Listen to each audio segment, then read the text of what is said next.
জোকারের পোশাক? মানিস তো একজন অ্যাক্টর ছিলেন, এইসব জিনিসের ওর কি দরকার?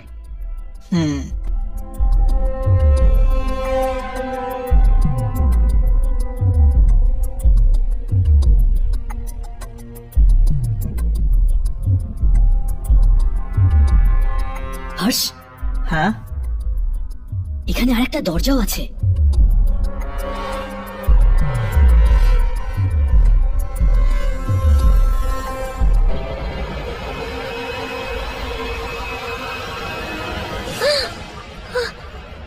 ও কি ভয়ঙ্কর! ও মাই গড!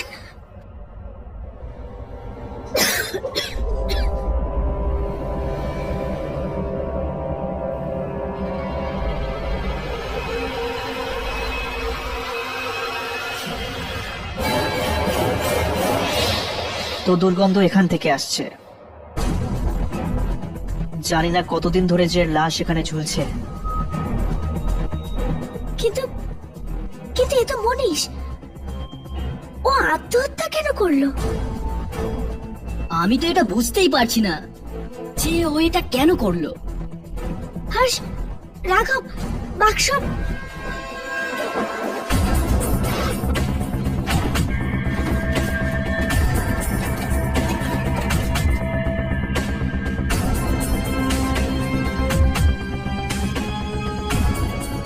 এই বাক্সতেও জোকারের জিনিসপত্র? হ্যাঁ, মানে মনীষ কোনো অ্যাক্টর ছিল না। হ্যাঁ, ও সত্যিই একজন জোকার ছিল যে অ্যাক্টিং করতে চেয়েছিল। হ্যাঁ,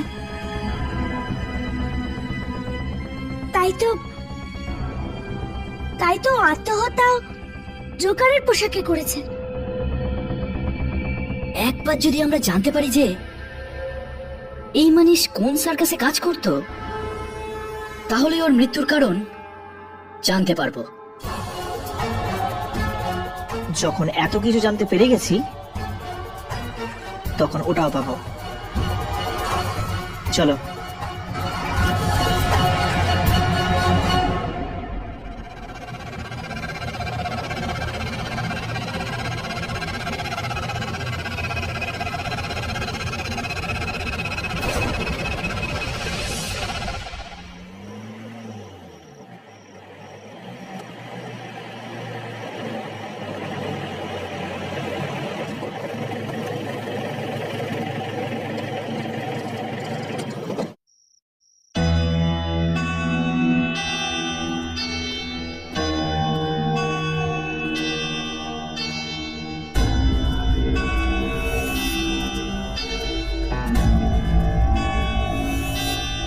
এক্সকিউজ মি, হ্যাঁ, আমরা কি সার্কাসের ম্যানেজারের সঙ্গে দেখা করতে পারি? ম্যানেজারের সঙ্গে? হ্যাঁ।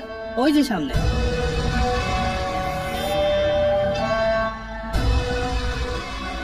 বাজি বলছেন আপনি?